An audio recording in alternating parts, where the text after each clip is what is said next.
Assalamualaikum warahmatullahi wabarakatuh. Selamat jumpa lagi dengan channel Nur Hadi Papua.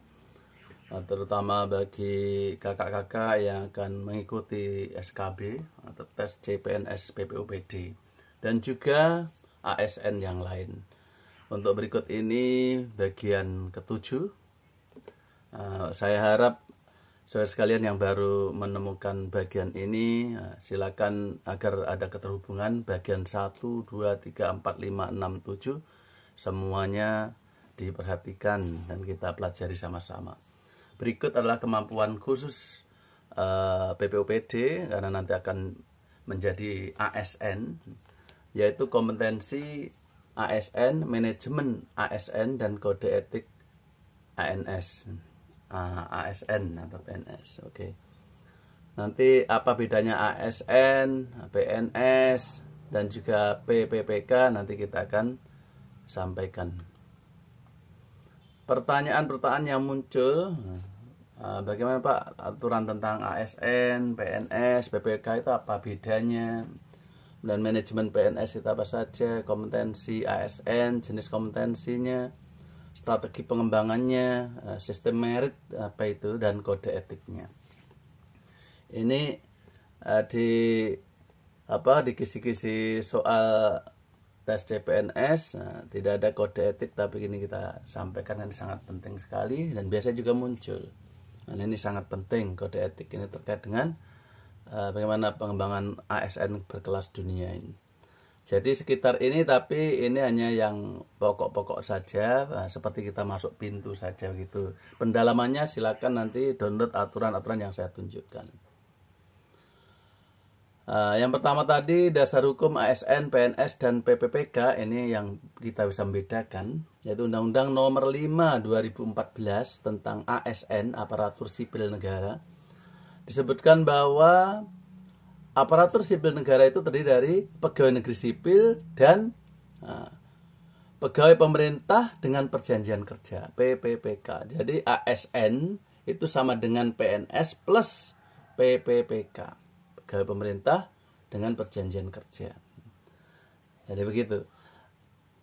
Dalam pasal 1 disebutkan, pasal 1 Undang-Undang 5 2015, PNS itu warga negara yang memenuhi syarat tertentu, memenuhi syarat, diangkat lah, ini memenuhi syarat tapi diangkat sebagai pegawai ASN. Secara ASN tadi apa? Boleh jadi PNS, boleh jadi PPPK, nah, itu ASN. Diangkat pegawai ASN secara tetap oleh pejabat pembina kepegawaian untuk menduduki jabatan pemerintahan. Nah, itu adalah kalau PPPK nanti yang dimaksud tetap itu sesuai dengan perjanjian kerja. Pada manajemen PNS diatur PP 17 2020 ya, ini yang terbaru sebagai perubahan atas PP 11 2017. Itu diatur semua manajemen PNS. Nanti kita lihat. Sementara itu manajemen PPPK, jadi kalau manajemen PNS itu diatur dalam PP 17 2020. Nah, sedangkan manajemen PPPK, pegawai pemerintah dengan perjanjian kerja, diatur dalam PP 49 2018. Nah, ini jadi seperti tadi irisannya. Jadi ASN itu di dalamnya ada PNS dan ada PPPK, pegawai pemerintah dengan perjanjian kerja, pegawai negeri sipil. Dua-duanya inilah yang disebut dengan ASN. Nah, oke. Kembali ke Undang-Undang 5 2014 tentang ASN yang menyebut masa kompetensi ASN. Pada kondisi saat ini, pelaksanaan manajemen ASN itu belum berdasar pada perbandingan antara kompetensi dan kualifikasi yang diperlukan oleh jabatan. Jadi masih jauh, kadang kualifikasi nggak berbanding lurus dengan kompetensi. Kompetensi, nah contohnya guru, bagus sekali ngajar, tapi kualifikasinya belum sarjana S1 misalnya, contohnya seperti itu. Banyak loh, dia pengalaman mengajar walaupun tidak sarjana, ya lain kata-kata itu. Tapi menurut Undang-Undang ASN harus berbanding lurus kompetensi dengan kualifikasi. Nah ini yang dimiliki calon, ya, harus berbanding lurus antara kompetensi kualifikasi yang dimiliki oleh calon dalam rekrutmen. Seperti kakak-kakak ini, nah, makanya minimal S1 atau D4. diploma 4 ya, seperti itu. Ini karena terkait dengan kualifikasi tadi. Nah, mungkin kualifikasinya S1-nya udah bagus, tapi kompetensi nanti di bidang kerja belum tentu baik. Maka inilah kondisi saat ini masih timpang antara kompetensi dengan kualifikasi. Maka dalam rekrutmen, dalam pengangkatan, penempatan, promosi, ya, itu harus jalan dengan tata kelola pemerintahan yang baik, good governance. Makanya ini kondisi saat ini masih banyak seperti itu. Maka perlu dibangun ASN yang memiliki integritas, profesional, netral dan bebas dari intervensi politik, bersih dari praktik KKN, dan mampu menyelenggarakan pelayanan publik bagi masyarakat, mampu menjalankan peran sebagai unsur perekat persatuan kesatuan bangsa berdasarkan Pancasila dan UUD RI tahun 45. Jadi ASN sekarang ini adalah ASN Pancasilais yang dimaksud ini. Jadi harus punya integritas. Apa itu integritas? Integritas itu yang gampang enaknya ada kesamaan antara ucapan dan perbuatan. Banyak orang yang omong doang, tapi sikapnya, perilakunya tidak sesuai. Itu nggak punya integritas. Integritas itu apa yang diucapkan selaras dengan yang diamalkan, kerjakan. Itu enaknya kita bicara ya, nanti secara teori silakan cari. Profesional maksudnya dia kuasai itu, apa itu tugas, fungsi, ya, hak, kewajiban apa yang yang harus dimiliki dalam apa yang ditugaskan dia, profesional. Kalau PPUPD ya harus tahu tugas, fungsi seperti Permenpan 36 yang kemarin kita bahas itu. Nah, itu profesional. Nah, netral dan bebas dari intervensi politik. Nah, ini yang di daerah-daerah masih banyak ya, masih intervensi politik karena dukungan politik tertentu, maka dia menjabat, diberi jabatan walaupun kadang jauh dari kompetensinya dia atau bahkan kualifikasinya dia, dan sebagainya. Bersih dari praktik KKN yang paling penting, terutama pegawai negeri sipil itu wajib ini, ASN semua ini ya, bersih dari praktik KKN. Kalau ditempatkan di mana nanti misalnya masuk, maka kita harus pastikan ini kita bersih dari praktik KKN. Mampu menyelenggarakan pelayanan publik bagi masyarakat. Kalau ditempatkan di pelayanan publik, Dukcapil, perizinan, PBJ, ya, pengadaan barang jasa sebenarnya, dan pelayanan publik yang lain, itu kita harus pastikan kita mampu menjalankan untuk pelayanan yang sebaik-baiknya untuk masyarakat. Dan kita juga harus menjadi perekat persatuan, jangan pemecah belah. Inilah yang bisa kita sebut ASN Pancasilais. Ini integritas, profesional, netral, bebas dari intervensi politik, bersih dari praktik KKN, mampu menjalankan pelayanan publik dengan baik, menjalankan peran sebagai unsur perekat persatuan. Ini ada nilai-nilai Pancasila. Ini yang nanti kalau masuk jadi CPNS, nanti harus siap. Baik, kompetensi ASN. Apa itu kompetensi? Kompetensi itu keahlian yang dimiliki oleh individu dalam melakukan suatu tugas pekerjaan. Jadi keahlian, ya. Kompetensi merujuk pada keahlian, capability, kapabilitas, ya. Dan kompetensi, ya, itu keahlian yang dimiliki setiap individu dalam melakukan suatu tugas pekerjaan yang diberikan bidang tertentu. Ditempatkan di mana, ya dia harus punya keahlian di situ. Nah, sesuai dengan jabatan yang diberikan tentunya. Untuk melaksanakan tugas dan fungsi secara optimal, pemangku jabatan tersebut, ya, ASN itu harus memenuhi pengetahuan, harus memiliki knowledge, pengetahuan, harus ada skill, ya, harus ada skill, keahlian, ya, sikap, attitude, yang dipersyaratkan dari jabatan yang dipangkunya.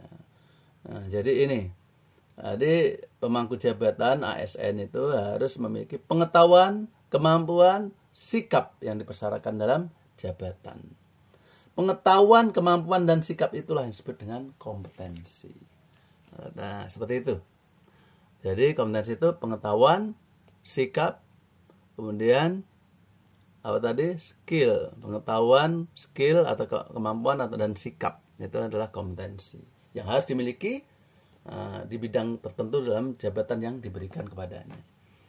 Kompetensi orang ASN adalah kemampuan ASN untuk menerapkan. Nah, kalau kompetensi ASN berarti kemampuan ASN untuk menerapkan tadi pengetahuan, keterampilan, sikap, perilaku kerja.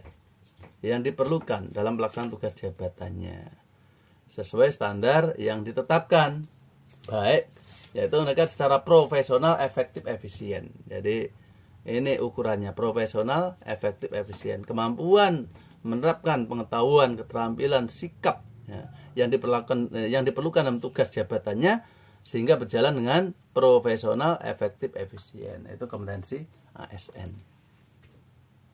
Nah, jenis kompetensi ASN minimal ada 3 ini, yaitu kompetensi teknis, manajerial, dan sosial atau attitude, sosiokultural ya, sosial kultural.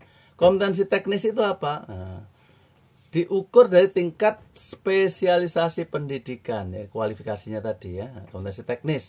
Nah, dokter ya harus sarjana kedokteran. Nah, kemudian juga pelatihan-pelatihan yang diikuti, terutama pelatihan teknik fungsional. Nanti kalau jadi PPUPD ya pelatihan teknis-teknis PPUPD. Nah, bagaimana mengawasi penerapan capaian SPM, kemudian bagian NSPK, bagaimana dana desa, dan itu kemampuan teknis yang harus diperoleh dari pelatihan-pelatihan. Itu. Selain dari pendidikan, jadi spesialisasi pendidikan apa yang cocok dengan pekerjaannya, kemudian pelatihan-pelatihan teknis yang dibutuhkan untuk melaksanakan tugas jabatannya, dan pengalaman bekerja secara teknis. Pengalaman juga penting. Kompetensi teknis itu tadi, pendidikan, pelatihan, dan pengalaman. Dengan kompetensi manajerial ini terutama bagi pimpinan atau kasubag. Kalau di PPUD ada namanya kerja tim. Nanti ada namanya supervisor atau di Spedalnis, ada ketua tim. Itu punya kompetensi manajerial. Ya, apa itu? Ya harus punya integritas, bisa bekerja sama, mampu berkomunikasi, orientasi pada hasil, pelayanan publik, dia punya jiwa untuk pelayanan publik yang baik, pengembangan diri dan orang lain. Jadi selain mengembangkan diri dan orang lain yang dipimpin itu manajerial, dan mengelola perubahan. Nah, karena ada hal-hal yang di situ mungkin di tempat tugasnya ada ada problem, ada masalah-masalah, permasalahan, maka dia harus bisa mengelola untuk menjadi perubahan, menjadi minimal agent of change, jadi agen perubahan, serta pengambilan putusan. Jangan sampai seorang pemimpin tidak memiliki untuk perubahan ya, untuk sebagai manajemen atau sebagai agen perubahan yang akan ditiru oleh orang-orang lain yang dipimpinnya, dan kemampuan untuk pengambilan putusan. Inilah kompetensi manajerial atau kepemimpinan. Dan yang terakhir kompetensi sosiokultural, yaitu terkait kompetensi attitude, sikap, dan pemerintahan. Nah ini apalagi PPUPD di lingkup Kementerian Dalam Negeri harus tahu kompetensi pemerintahan ini. Maka banyak peraturan perundangan harus dilahap ya, harus dipahami semua. Jadi PPUD itu kompetensi pemerintahannya ya harus paham tugas fungsi OPD, terus kira-kira NSPK yang norma standar prosedur kriteria yang mengatur OPD itu ya, dan seterusnya untuk berkat bangsa.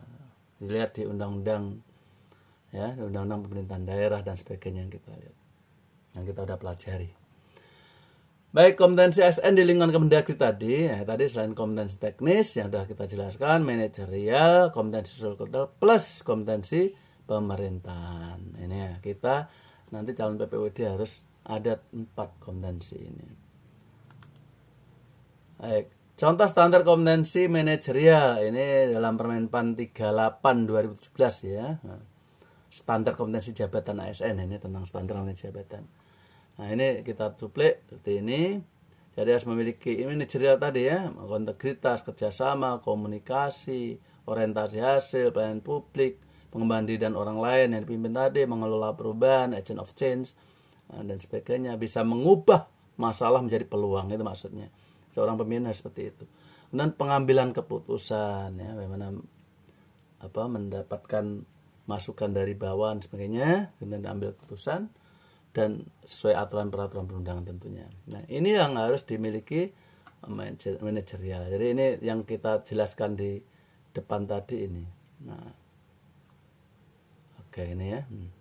Baik, kita lanjutkan saja yaitu pengembangan kompetensi sekarang. Kalau tadi kompetensi, sekarang pengembangannya. Yang dua ini. Dalam praktiknya, profesi dan kompetensi itu dua hal berbeda. Dalam praktik ya, ada profesi, ada kompetensi. Berbeda tapi saling berkaitan. Profesi tanpa didukung dengan kompetensi yang harus dimilikinya, maka profesi itu harus takutnya di malpraktek seperti dokter, profesinya dokter tapi kompetensinya tidak ada. Apalagi kualifikasinya sarjana bukan kedokteran, waduh bahaya. Jadi kompetensi itu harusnya berbanding lurus dengan profesi. Persamaan mendasar antara profesi dan kompetensi sama-sama membutuhkan pengetahuan, keterampilan dalam proses implementasi. Jadi perlu pengetahuan. Kalau PPWD harus banyak baca peraturan perundangan itu yang terkait. Apalagi kita mendapat surat tugas untuk pengawasan tertentu, itu harus dilihat apa kira-kira peraturan perundangan dari NSPK, dari pemerintah pusat sampai barangkali sudah diatur daerah melalui perda dan sebagainya. Oke. Dan keterampilan itu dalam proses implementasi. Perencanaan kebutuhan pegawai lah ini kadang. Kenapa kok kompetensi ASN itu kadang rendah ya. Ditempatkan jabatan ini pindah di tempat lain, wah ini nggak kompeten dia. Karena ini tergantung sekali pada perencanaan kebutuhan itu. Perencanaan kebutuhan pegawai yaitu suatu proses yang sistematis, strategis, memprediksi. Nah ini harus dibuat perencanaan di suatu OPD, organisasi perangkat daerah, membuat perencanaan kebutuhan pegawainya. Kira-kira misalnya apa? Inspektorat karena kita PPWD ya. Kira-kira kebutuhan PPUPD itu tingkat pertama, muda, madya itu berapa? Bahkan sampai utama kalau di pusat sama provinsi. Itu berapa untuk bisa melaksanakan kegiatan tim? Itu harus diprediksi kondisi jumlah. Kalau kurang, maka harus ada analisis yang diperlukan nanti sebentar. Jadi analisis jabatan, dan jabatan fungsional tadi PPUPD misalnya. Dari kebutuhan pengawasan tadi ada berapa tim, ada berapa supervisor, dan ada anggota timnya berapa ya. Jadi jabatan ini ditetapkan dulu, dari jabatan itu kemudian ada perhitungan beban kerja. Masing-masing jabatan ini beban kerjanya berapa. Dari beban kerja itulah bisa diperkirakan berapa jumlah SDM yang dibutuhkan di masing-masing satuan atau unit tadi, atau tim kalau di pengawasan PPUPD. Seperti itu. Atau di bagian, di bidang dan sebagainya kalau di OPD. Selain analisis faktor yang berpengaruh pada organisasi juga, ini juga ada analisis faktor selain ANJAP, analisis jabatan, dan perhitungan ABK, analisis beban kerja. Juga diperhatikan faktor-faktor yang berpengaruh pada organisasi, visi misi wali kota, ya, tujuan daerah, kepentingan daerah juga, selain kepentingan nasional. Di situ biasanya faktor-faktor ini juga berpengaruh pada pengisian lowongan jabatan. Baik, strategi pengembangan kompetensi. Pengembangan kompetensi itu segala upaya untuk meningkatkan kompetensi pegawai sumber daya manusia tadi. Tujuannya apa? Untuk meningkatkan produktivitas. Aslinya itu pengembangan kompetensi untuk pengembangan produktivitas. Jangan sampai pengembangan kompetensi misalnya diklat tadi contoh. Karena kan antara diklat juga. Pendidikan dan pelatihan. Saya PPUPD misalnya. Saya diklat. Misalnya diklat A, B, C, D sudah saya ikuti. Yang belum E, F, G, H misalnya. Jadi karena kebutuhan tugas saya misalnya Riksus lah, kali ini belum misalnya pemeriksaan khusus, saya belum melakukan diklat. Padahal banyak aduan-aduan masyarakat atau permintaan kepala daerah itu untuk mengadakan pemeriksaan khusus. Sementara pegawainya yang sudah ada sertifikasi Riksus masih sedikit, berarti perlu ada tambahan. Termasuk saya ini untuk bagaimana dilatih untuk diklat pemeriksaan khusus. Nah, seperti itu contohnya. Jadi untuk apa ada agak produktivitas kerja di pemeriksaan khusus tersebut. Terus pengembangan kompetensi ASN melalui pelatihan di tempat kerja. Nah itu misalnya rotasi pekerjaan dari subbag apa nanti masuk subbag apa, dan atau kalau ketika PUPD dari tim ini ke tim ini, dari irban ini di bawah irban ini ke irban yang lain, itu juga dalam rangka pengembangan kompetensi agar belajar dari situ tentang manajemen yang ada di masing-masing tim. Pergeseran, perpindahan pegawai satu pekerjaan ke pekerjaan lain, nah itu impassing contohnya. Dari dinas A ke dinas B dan sebagainya. Dari jabat struktural kemudian ikut impassing menjadi PPOPD atau dan sebagainya, itu contohnya yang pergeseran. Atau dari subunit organisasi sub bidang yang lain dalam jangka waktu tertentu. Memang perlu ada penyegaran seperti ini. Perlu diketahui bahwa hak untuk pengembangan kompetensi itu setiap ASN, PNS itu 80 jam setiap tahun. Jadi perlu 80 jam setahun untuk pengembangan kompetensi. Tadi ya, baik melalui pendidikan, pelatihan dan sebagainya terutama. Oke. Sekarang strategi pengembangannya bagaimana? Yaitu kualifikasi pendidikan yang belum S1 minimal itu harus ada pendidikan seperti itu. Baik. Kemudian peningkatan kompetensi kerja itu melalui pelatihan berbasis kompetensi kerja. Tadi pelatihan tadi diklat. Nah, jadi kalau kualifikasi itu pendidikan. Jadi kalau kualifikasi itu pendidikan ya tadi ya, agar bagaimana semuanya itu S1. Apalagi guru ini banyak yang belum S1 ini ya ini. Seperti itu. Kalau PUPD dari awal sudah harus S1 atau diploma 4 ya. Strategi peningkatan yang berikutnya kompetensi kerja itu melalui diklat tadi, diklat teknis, diklat fungsional ya. Terutama diklat teknis kalau kompetensi kerja. Kemudian strategi magang di instansi pemerintah atau swasta selama 1 tahun. 3 ini yang diolah apa pada dirinya, yaitu kompetensi manajerialnya, kompetensi teknis sesuai bidangnya dia, kalau PPUPD ya teknis tentang pengawasan, dan kompetensi sosiokultural dan pemerintahan, ini PPUPD, dan semuanya sebenarnya harus ada pemerintahan, harus paham, terutama di instansi pemerintah. Agar apa? Kalau ini terjadi semua, kualifikasinya S1 semua, sarjana minimal, kemudian ikut pelatihan sesuai dengan apa tugas dan fungsinya, semuanya komplit, kemudian ada pemagangan mungkin salah satu caranya, maka kalau ini akan menjadi ASN berkelas dunia. Oke, sekarang manajemen PNS. Manajemen PNS bagian ketiga ya, manajemen PNS. Itu diatur dalam PP 17/2020 perubahan atas PP 11/2017 tentang manajemen pegawai negeri sipil. Nah, pada manajemen pegawai negeri sipil bisa dilihat ini didahului dengan perencanaan kebutuhan. Dari OPD itu harus rencanakan kebutuhan. Kalau inspektorat ya, selain apa itu, selain di bawah sekretariat yaitu bidang-bidang atau apa namanya subbag ya, subbag pelaporan, subbag pegawaian umum dan sebagainya, itu juga ada namanya irban, inspektur pembantu. Nah, jadi Pak Inspektur dibantu oleh irban 1, irban 2, irban 3, bisa jadi 5 irban kalau A ya. Dan terakhir ada edaran, ada yang namanya irban khusus. Nah, seperti itu. Oke, seperti ini. Perencanaan kebutuhan, dari situ tadi apa? Analisis jabatan, analisis beban kerja, dan juga faktor-faktor di daerahnya apa. Jadi 3 hal itu ada perencanaan kebutuhan. Kemudian rekrutmen, dari butuh sekian bulan diadakan rekrutmen ya. Kemudian pangkat jabatan, kemudian diperhatikan setelah jadi pangkat jabatannya bagaimana, pola karirnya bagaimana, pengembangan karirnya seperti apa, penilaian kinerjanya SKP awal tahun, setiap pegawai awal tahun SKP. Nanti akhir tahun dari SKP itu, di target-target itu, SKP target-target awal tahun ditetapkan.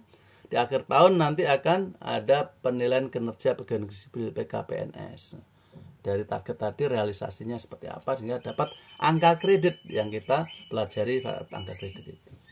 Kemudian kenaikan pangkat dan mutasi, ini juga manajemen PNS. Kalau ini selain untuk penyegaran, mutasi ini juga untuk yaitu kebutuhan. Barangkali ini terlalu gemuk, ditempatkan yang lain, tapi sesuai kompetensi ya. Dan juga kenaikan pangkat itu mutasi ke atas, ke jabatan, pangkat jabatan.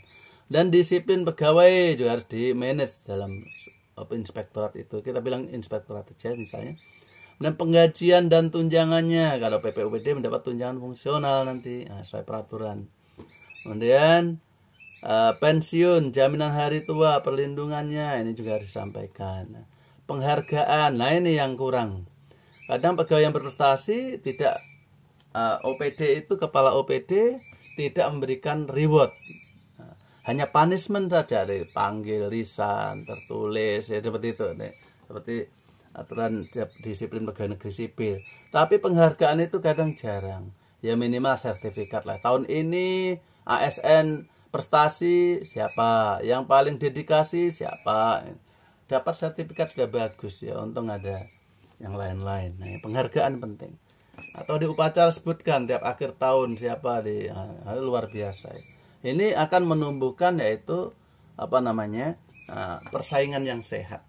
Dan yang terakhir semua ini dukung dengan sistem informasi. Sekarang apalagi transformasi digital, sistem informasi sangat penting di inspektorat. Bagaimana kita kalau memerlukan RKA, memerlukan aturan-aturan dari bagian hukum, kita tinggal klik bagian hukum, download aturannya untuk melihat apa yang sedang diawasi dan sebagainya. Perlu ada aturan dan seterusnya, dan informasi.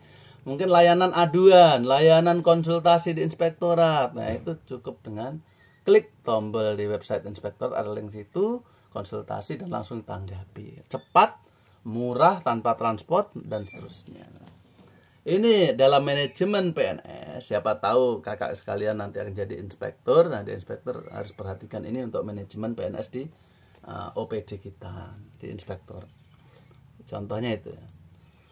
Oke, manajemen PNS tentang penilaian kinerja dan pengembangan karir. Nah, poin-poin manajemen PNS yang tidak ada pada manajemen ASN PPPK ini ya.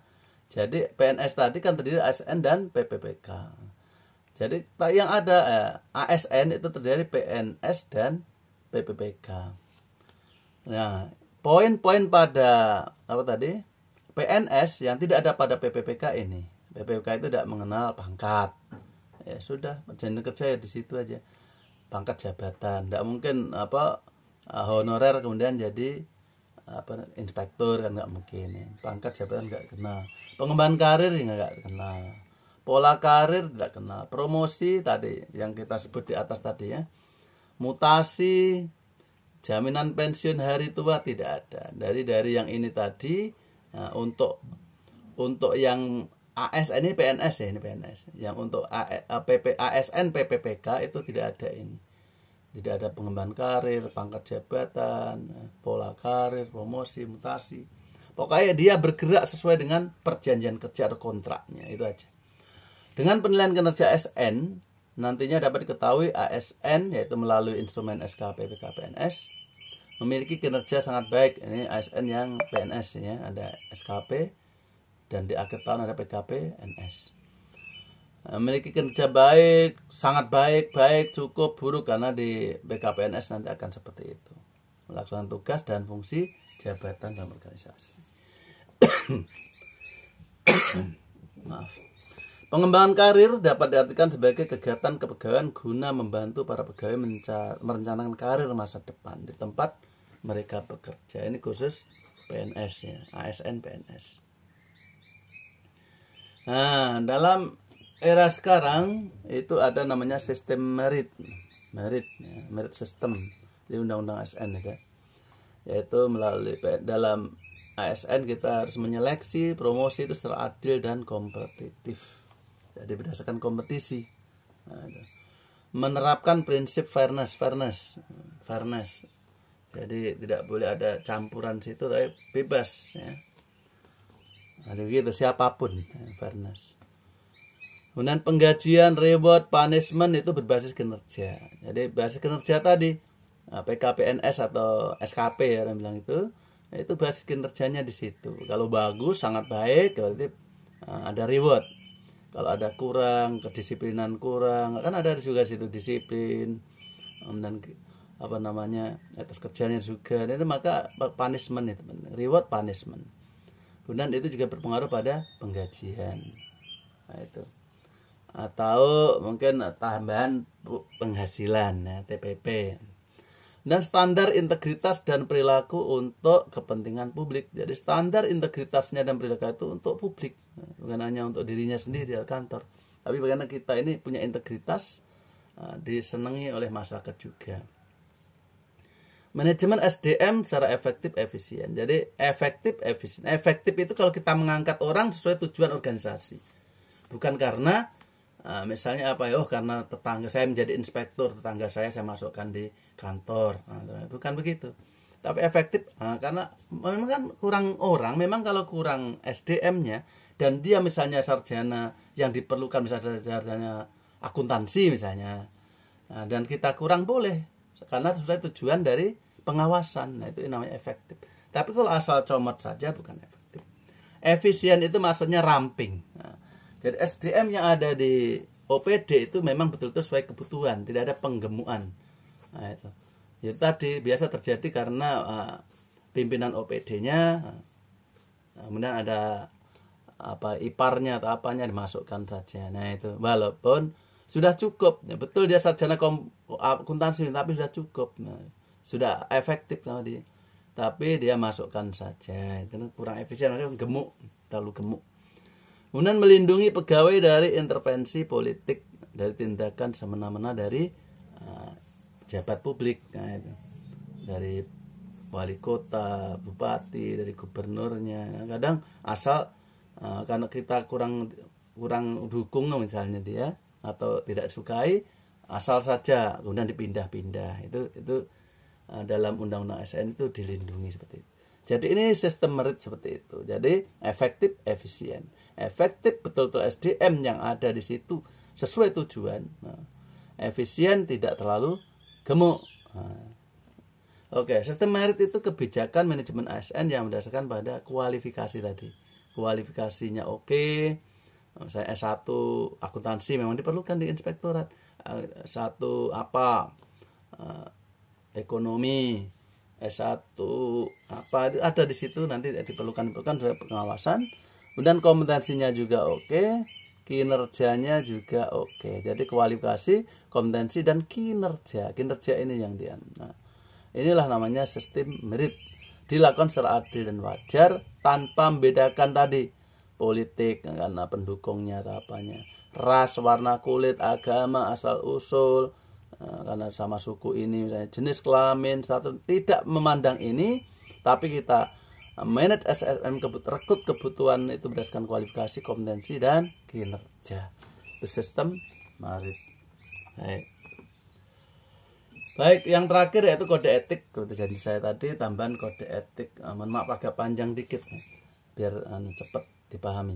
Undang-Undang 5 2014 tentang ASN, kode etik itu serangkaian norma-norma memuat hak kewajiban bersumber dari nilai etik yang dijadikan sebagai pedoman berpikir, bersikap, bertindak dalam aktivitas kita sebagai pejabat fungsional kalau PPWD ya. Dan juga sehari-hari menuntut tanggung jawab suatu profesi. Jadi di dalam kantor, di dalam tugas kita juga di luar kantor itu menjadi harus kita berpikir, bersikap, bertindak yang bagus sesuai dengan jabatan kita. Nah, begitu. Jadi norma-norma yang memuat hak kewajiban. Oke, tujuannya apa? Mendorong pelaksanaan tugas pokok fungsi, meningkatkan kedisiplinan, menjamin kelancaran pekerjaan, dan etos kerja, kualitas kerja, perilaku yang profesional, meningkatkan citra kinerja PNS, citra dan kinerja PNS di lingkungan kementerian lembaga atau pemerintah daerah. Jadi kita ini juga sebagai pegawai negeri, PNS atau PPPK itu harus menjaga citra dan kinerja di instansi kita. Prinsip dasar kode etik itu takwa, setia, taatan, semangat nasionalisme, mengutamakan kepentingan negara di atas kepentingan pribadi dan golongan, penghormatan, tidak diskriminatif, profesionalisme, netral, bermoral, dan semangat jiwa korps. Nah ini adalah unsur-unsur yang harus kita perhatikan dalam kode etik ini. Inilah yang perlu ada pada diri kita sebagai ASN, baik PNS maupun P3K tadi. Nah, kode etik ini diatur dalam PP 42 2004 tentang pembinaan jiwa korps dan kode etik PNS dan sebagainya ya. Nah, kode etik pedoman sikap, ingat tadi pedoman sikap, tingkah laku dan perbuatan. Nah, oke, dalam melaksanakan tugas pergaulan hidup sehari-hari, ingat dalam kantor dan di luar kantor, dan terutama terkait tugas kita. Kalau tugas kita PPWD pengawasan, kemudian menemukan ada OPD ada masalah kepala OPD-nya ya. Nah, maka kita harus pegang, kita harus bebas dari KKN, jangan suka mau diiming-iming. Ini namanya kode etik terkait tugas. Kita harus bebas dari KKN. Ya, contoh di kantor juga begitu, ya, hubungan dengan teman-teman, ya, satu tim misalnya, atau dengan atasan kita, dan juga di luar kantor kehidupan masyarakat kita jadi contoh semuanya. Jadi kita ASN seperti itu. Kode etik PNS wajib dilaksanakan seluruh PNS di Indonesia. Ya.